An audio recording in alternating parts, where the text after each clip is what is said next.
जी अस्सलाम वालेकुम, क्या हाल है सब लोग खैरियत से। मियां नवाज साहब के बारे में खबर आई है कि उनकी जो जाती प्रॉपर्टी है उस पर 2 ट्रैक्टर्स खराब हो गए और मियां साहब ने उसका इतना सख्त नोटिस लिया है कि उन्होंने कहा कि एक दिन के अंदर अंदर इंक्वायरी करके मुझे इसकी रिपोर्ट दी जाए। अब यहाँ पे सवाल ये पैदा होता है कि जो 2 जाती ट्रैक्टर्स हैं उसके ऊपर मियां साहब इतने सेंसिटिव हैं, लेकिन जो पूरे मुल्क की हालत है उसके ऊपर मियां साहब ना इंक्वायरी बिठा रहे हैं, ना ही उसके बारे में कंसर्न शो कर रहे हैं। तो ये तजाद क्यों है, ये भी हम आपको आज के वीलाग में पूरी तफसील से बताएंगे। और अख्तर मैंगल साहब ने अपना इस्तीफा वापस लेने से इनकार कर दिया है। वो पीटीआई की दरख्वास्त भी उन्होंने नहीं मानी और उन्होंने गवर्नमेंट की दरख्वास्त भी नहीं मानी। अख्तर मैंगल साहब के आखिर तहफ़्फ़ुज़ात क्या हैं, उनकी डिमांड्स क्या हैं, ये हम आपको आज के वीलाग में बताएंगे। और गवर्नर केपी ने अली यमीन गंडापुर साहब से एतमाद का वोट लेने का मुतालबा कर दिया। ये मुतालबा क्यों किया गया है, ये भी हम आपको आज के वीलाग में बताएंगे। और साथ ही अली अमीन गंडापुर साहब की गिरफ्तारी का हुक्म आ गया कि उन्हें गिरफ्तार करके कल सुबह अदालत में पेश किया जाए। गंडापुर साहब ने ऐसा कौन सा जुर्म कर दिया, ये भी हम आपको आज के वीलाग में बताएंगे। लेकिन वीलाग की तरफ जाने से पहले मेरी आपसे रिक्वेस्ट है कि चैनल को सब्सक्राइब जरूर कीजिएगा। ये जो बेल आइकन है उसको जरूर प्रेस करें ताकि नोटिफिकेशन आपको मिलते रहें। और यही वो सपोर्ट है, यही वो फेवर है जो आप हमारी कर सकते हैं। सबसे पहले मियां नवाज शरीफ साहब से रिलेटेड वो खबर के जाती अमरा में मियां नवाज शरीफ साहब की 300 एकड़ ज़मीन है और इसके अंदर ज़री ज़मीन का रकबा ज़्यादा है। बल्कि जहां पे मियां नवाज शरीफ साहब रह रहे हैं वो 20 एकड़ से लेके 100 एकड़ का वो ज़मीन का टुकड़ा है जिसके अंदर उन्होंने घर बनाया हुआ है। और बाकी जो उसके इर्द गिर्द ज़मीन है वो मियां नवाज शरीफ साहब ने ठेके पे दी हुई है और मियां नवाज शरीफ साहब उसके ठेके को एंजॉय भी करते हैं। इन्हें खेती बाड़ी का बहुत ज़्यादा शौक है और वहाँ पे अपनी मर्ज़ी के फसलें लगवाते हैं, अपनी मर्ज़ी के दरख्त लगवाए हुए हैं। बल्कि एक जो उनका टुकड़ा है ज़मीन का उसके अंदर उन्होंने जंगल लगवाया हुआ है और अब मियां साहब उस जंगल को साफ़ करके वहाँ पे अपनी मर्ज़ी के फसलें लगवाना चाहते हैं। वो बहुत ज़्यादा कंसर्न होते हैं, जब भी वो जाती अमरा जाते हैं तो वो किसानों को बुलवाते हैं, फिर उनसे पूछते हैं कि क्या क्या चीज़ें उन्होंने उगाई हुई हैं, उसमें ऑर्गेनिक कौन सी है, इनऑर्गेनिक कौन सी है और कौन कौन से इश्यूज़ उनको फेस करने पड़ रहे हैं। वहाँ पे स्पेशल अपने ट्यूबवेल्स लगे हुए हैं, वहाँ से पानी दिया जाता है और इसके अलावा ट्रैक्टर्स हैं। अब मियां साहब का जो ठेके वाली ज़मीन है उसका बंदोबस्त तो बिल्कुल अलग है, उसके अंदर मियां साहब की इतनी ज़्यादा इंटरवेंशन नहीं। लेकिन जहाँ पे उनका घर है उसके आगे पीछे भी ज़मीन है और वो जो ज़मीन है उसकी काश्तकारी मियां नवाज शरीफ साहब अपनी निगरानी में करवाते हैं या फिर उनके अपना स्टाफ है, अपने लोग हैं जो उसकी टेक केयर करते हैं। तो वहाँ पे कल मियां साहब मरी से वापस लाहौर तशरीफ़ लाए तो उन्हें ये बताया गया कि जो ट्रैक्टर पिछले दिनों ठीक हुआ था वो दोबारा ख़राब हो गया, क्योंकि इससे पहले 2 ट्रैक्टर्स मियां साहब के ख़राब हुए थे और मियां साहब से मंजूरी ली गई थी कि इन ट्रैक्टर्स को रिपेयर करवाना है तो आप हमें इजाज़त दें। तो मियां साहब ने उनको इजाज़त दे दी कि आप इनको रिपेयर करवा लें। लेकिन जब वापस आए तो पता चला कि उनमें से एक दोबारा ख़राब हो गया। तो इस पे मियां साहब बहुत ज़्यादा नाराज़ हुए, उनको गुस्सा आ गया। और जब मियां नवाज शरीफ साहब गुस्सा आता है तो उनका रंग सुर्ख हो जाता है। तो उनका रंग सुर्ख हो गया और उस पर उन्होंने कहा कि फौरी तौर पे इसकी इंक्वायरी की जाए, ड्राइवर को बुला के पूछा जाए कि जब उससे इसकी रिपेयरिंग करवाई थी तो उस वक्त कौन कौन से ऐसे पुर्जे थे जो इसके अंदर डलवाए गए, कौन कौन सी ऐसी खराबियां थी जो ठीक करवाई गई, और अगर वो ठीक करवा ली गई थी तो फिर फौरी तौर पर यह ट्रैक्टर कैसे ख़राब हो गया। तो उन्होंने बाकायदा एक इंक्वायरी कमेटी बिठा दी और उसे कहा कि ड्राइवर के साथ बैठे और उससे बाकायदा इंक्वायरी करें और फिर उसके बाद मुझे रिपोर्ट करें कि ये ट्रैक्टर इतनी जल्दी ख़राब कैसे हो गया। अब मियां नवाज शरीफ साहब को कंसर्न होना चाहिए, जिसकी भी ज़ाती प्रॉपर्टी होती है उसको कंसर्न होता है। अगर आपका ट्रैक्टर ख़राब होगा और आप उसे रिपेयर करवाएंगे और फिर वो दोबारा ख़राब हो जाएगा तो तकलीफ़ आपको भी होगी, मियां साहब को भी होनी चाहिए, मियां साहब को भी हुई।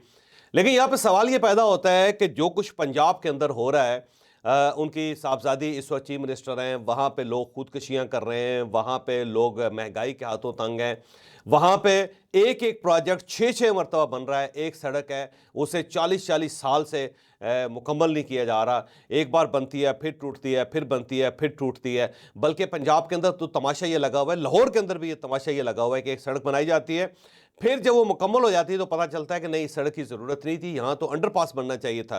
फिर उस सारी सड़क को तोड़ा जाता है और तोड़ने के बाद फिर वहाँ से अंडरपास गुजारा जाता है। और मियां शहबाज शरीफ साहब के दौर में अक्सर ये होता था और इस वक्त भी पंजाब के अंदर और लाहौर के अंदर ये काम जारी और सारी है। एक अस्पताल बनाया जाता है, वो नहीं चलता तो फिर दोबारा एक दूसरा बना दिया जाता है, वो भी नहीं चलता, ना पहला चलता है ना दूसरा चलता है।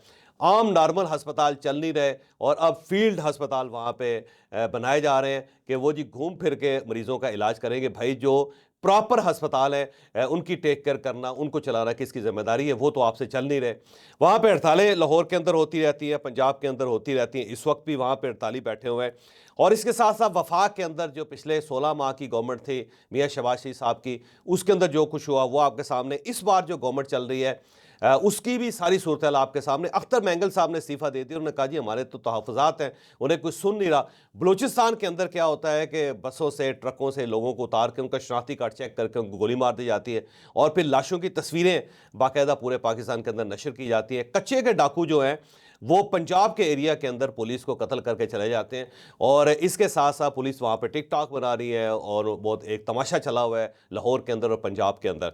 अब सवाल ये है कि अगर एक ट्रैक्टर ख़राब है, मियाँ साहब ने उसकी इंक्वायरी कमेटी बिठा दी है और उसको सीरियस उन्होंने लिया और अपना कंसर्न शो किया, तो ये जो पंजाब के अंदर सूरत हाल ख़राब हो रही है, जो वफाक के अंदर सूरत हाल ख़राब हो रही है, इसके ऊपर मियाँ साहब नोटिस क्यों नहीं ले रहे?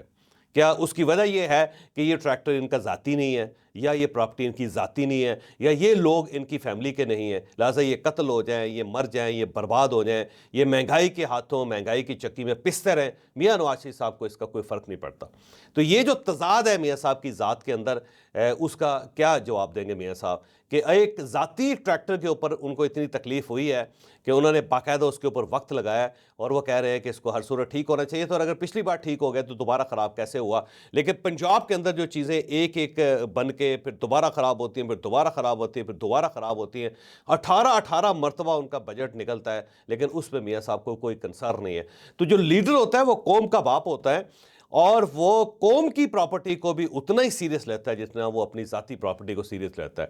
वो आम आदमी की लाश को भी उतना ही सीरियस लेता है जितना उसकी अपनी फैमिली की लाश होती है। तो मियाँ साहब को अब इस चीज़ पे सोचना पड़ेगा कि ये जो इनके अंदर तज़ाद है, इसी ने इस मुल्क का बेड़ा गर्क किया है। लिहाजा मियाँ साहब को अब इसका हिसाब देना पड़ेगा, या तो वही कंसर्न अपनी ज़ाती प्रॉपर्टी के बारे में करें और उसी तरह बिहेव करें जैसे पंजाब के अंदर आप कर रहे हैं, तो फिर तो ठीक है। लेकिन अगर आपने ज़ाती मामलात में एक डिफरेंट नवाज शरीफ रखा हुआ है और इज्तिमाई और कौमी मामलात में एक दूसरा नवाज शरीफ रखा हुआ है, तो फिर इससे मुल्क नहीं चल सकेगा। अख्तर मैंगल साहब ने कल ऐलान कर दिया था इस्तीफे का और उन्होंने बाकायदा स्पीकर साहब को इस्तीफा जमा भी करवा दिया था। बाद में वो महमूद अशरफी साहब के साथ खड़े होकर बाहर उन्होंने ऐलान भी कर दिया। आज राना सनाउल्लाह साहब की सरबराही में एक हुकूमती वफ़द उनके पास गया और उन्होंने उनकी बड़ी मिन्नतें की, उनसे कहा कि आप इस मामले को रीविज़िट करें। हम नहीं चाहते कि पार्लियामेंट से आप निकलें, क्योंकि आप वाकई पार्लियामेंट की शान है, पार्लियामेंट की जान है। आप जैसे लोग जो है वो जमहूरियत का हुस्न है, हम आपको लूज़ नहीं कर सकते। उस पर अख्तर मैंगल साहब ने कुछ अपने तहफ़्फ़ुज़ात का इज़हार किया, कुछ उन्होंने इदारों के बारे में कहा और वो इदारे जो है इस्टेब्लिशमेंट के इदारे हैं, उनके बारे में एक लंबी फहरिस्त उन्होंने राना सनाउल्लाह साहब को दी और कहा कि जी इनसे पूछें कि ये वहाँ पे क्या कर रहे हैं और मेरी कॉल्स को क्यों नहीं अटेंड किया जाता। साथ उन्होंने जो सियासी क़यादत है उसके बारे में भी कुछ बातें की। फिर उन्होंने ये भी कहा कि जब आपको वोट की ज़रूरत पड़ती है तो आप मेरे पास आ जाते हैं और उसके बाद मुझे इग्नोर कर देते हैं, साइड पे फेंक देते हैं। तो मैं कोई साइड पे फेंकने वाली चीज़ नहीं हूँ, मैं एक एक्टिव पॉलिटिशियन हूँ और मेरा बड़ा एक कद काठ है और मेरा एक अपना एक मयार है, मेरा अपना एक लेवल है और आप जब उसको साइड पे करते हैं तो मुझे बड़ी तकलीफ होती है। तो उसमें राना सनाउल्लाह साहब ने कहा कि हम अदारों से भी बात करेंगे, फिर बाकी सियासी जमातों की लीडरशिप से भी बात करेंगे। मियाँ शहबाज शरीफ साहब के पास जाके अब राना सनाउल्लाह साहब रिपोर्ट करेंगे और मेरा ख्याल ये है कि वज़ीर-ए-आज़म साहब खुद चल के अख्तर मैंगल साहब के पास आएंगे और उनके तहफ़्फ़ुज़ात दूर करने की कोशिश भी करेंगे, उन्हें राज़ी करने की कोशिश भी करेंगे। सदर आसफ अली ज़रदारी साहब भी अब अख्तर मैंगल साहब के साथ रब्ता करने वाले हैं और शायद उनकी आज ही रात किसी वक्त उनसे मुलाकात भी हो जाए। ये टेलीफोन पे दोबारा रब्ता कर रहे हैं और सदर साहब भी पूरी कोशिश करेंगे कि अख्तर मैंगल साहब को राज़ी करें और उनसे ये इस्तीफ़ा वापस लें। असद कैसर साहब की सरबराही में पाकिस्तान तहरीक-ए-इंसाफ का वफ़द भी गया और उसने भी अख्तर मैंगल साहब से इस्तीफ़ा वापस लेने की दरख्वास्त की और साथ उन्हें कहा कि ये जो हमारा सियासी इत्तेहाद बना है उसके अंदर आप एक्टिव रहें। आपका वजूद हम सब के लिए बड़ा लाज़िम है, बड़ा मुक़द्दस है, बहुत अच्छा है। यहाँ पर सवाल ये पैदा होता है कि जब असद कैसर साहब की अपनी हुकूमत थी, यानी इमरान खान साहब की हुकूमत थी, उस वक्त अख्तर मैंगल साहब इत्तेहादी थे इस गवर्नमेंट के, लेकिन उस वक्त अख्तर मैंगल साहब के साथ जो कुछ इमरान खान साहब ने किया वो पूरे पाकिस्तान को पता है और अख्तर मैंगल साहब ने उस वक्त भी इस्तीफ़ा दिया था। बहरहाल सरे-दस्त अख्तर मैंगल साहब अपना इस्तीफ़ा वापस लेने के लिए तैयार नहीं है, लेकिन स्पीकर साहब को कह दिया गया है कि आपने इनका इस्तीफ़ा कबूल नहीं करना। स्पीकर साहब उस इस्तीफ़े को एक साइड पर रख के बैठे हुए हैं, वो इसे कबूल करने के लिए तैयार नहीं है। अब बहरहाल बार बार अख्तर मैंगल साहब से रब्ता किया जाए। साद रफ़ीक साहब ने आज एक बयान जारी किया, उसमें उन्होंने कहा कि अख्तर मैंगल साहब का इस्तीफ़ा जो है बुरा शगुन है गवर्नमेंट के लिए, क्योंकि अगर ये चले गए तो उसके बाद बाकी लोगों को जाते हुए देर नहीं लगेगी, लिहाजा इनको राज़ी करें। ये उन लोगों में शुमार होते हैं जिनकी वजह से जमहूरियत का थोड़ा बहुत हुस्न पाकिस्तान के अंदर बचा हुआ है, लिहाजा इनको बचाएं। अगर आपने जमहूरियत बचानी है तो मैं साद रफ़ीक साहब के इस ख्याल से इत्तफ़ाक़ करता हूँ कि वाकई मैंगल साहब जैसे लोग हैं जो जमहूरियत का, मुल्क का और इस पूरे सिस्टम का हुस्न है, अगर ये चले गए तो फिर ये वाकई पार्लियामेंट फारग हो जाएगी।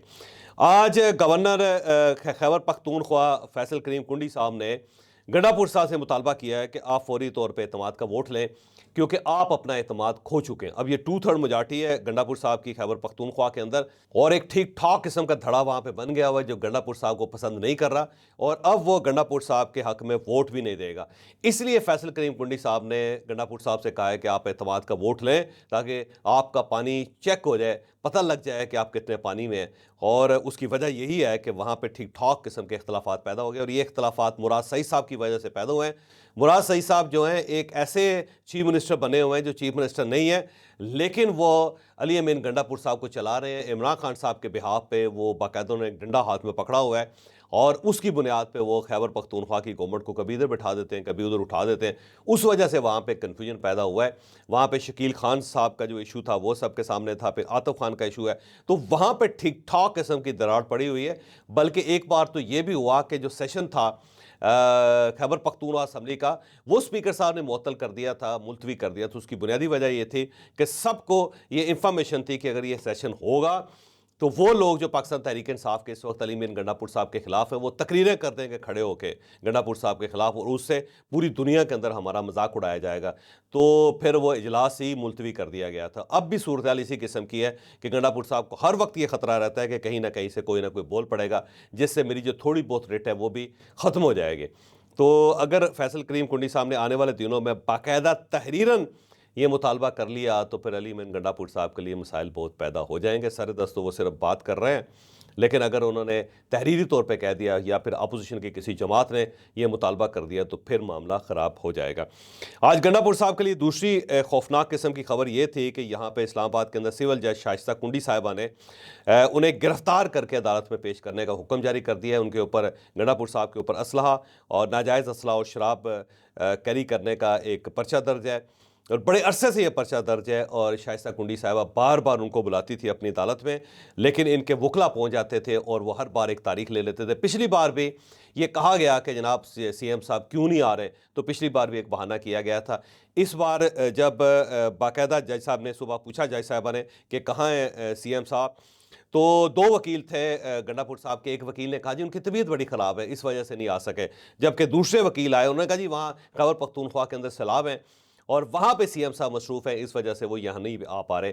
तो जज साहबा ने पूछा कि वहाँ सैलाब का मसला है या उनकी तबीयत ख़राब है, पहले अपना बयान तो दुरुस्त करें, क्योंकि एक कह रहा है कि तबीयत ख़राब है, दूसरा कह रहा है कि सैलाब की वजह से वो मसरूफ़ हैं, तो ये फ़ैसला तो करें। बहरहाल वकील जो है वो प्रॉपर कोई जवाब नहीं दे सके, और उन्होंने कहा कि जी हम सीएम साहब से रब्ता करने की कोशिश कर रहे हैं लेकिन रब्ता नहीं हो रहा। इस पर सिविल जज साहबा ने कहा कि उन्हें कल हर सूरत गिरफ्तार करके यहाँ पे पेश किया जाए, लिहाजा उनके नाकाबिले ज़मानत वारंट जारी कर दिए गए। और वकील जज साहबा का ये भी कहना था कि 3 बार हमने कॉल किए, सुबह से फ़ाइल रख के बैठे हुए हैं, लेकिन ना आप लोग आ रहे थे, यानी वकील आ रहे थे, और ना ही सीएम साहब आ रहे हैं। तो ये अदालत है, ये कोई इस किस्म का वेड़ा नहीं है कि जिसके अंदर जब चाहें आप दाखिला हो जाएँ और जब चाहें आप तशरीफ़ रह जाएँ, तो ऐसा मुमकिन नहीं है। तो ये एक बुरी खबर है। मेरी इंफॉर्मेशन ये है कि कल अली अमीन गंडापुर साहब अदालत में पेश होंगे, अगर नहीं पेश होंगे तो फिर मेरा ख्याल है उनको एक बार फिर इश्तिहारी डिक्लेयर कर दिया जाएगा, जो अली अमीन गंडापुर साहब को सूट नहीं करता, क्योंकि उन्होंने 8 सितंबर को यहाँ जलसे के लिए भी आना है। तो अब अगर एक इश्तिहारी होंगे और कहीं वफाकी गवर्नमेंट ने उनको पकड़ के अदालत में पेश कर दिया तो फिर सूरत हाल बहुत ज़्यादा ख़राब होगी। मुझे इजाज़त दीजिए, अगले व्लॉग में मुलाकात होगी।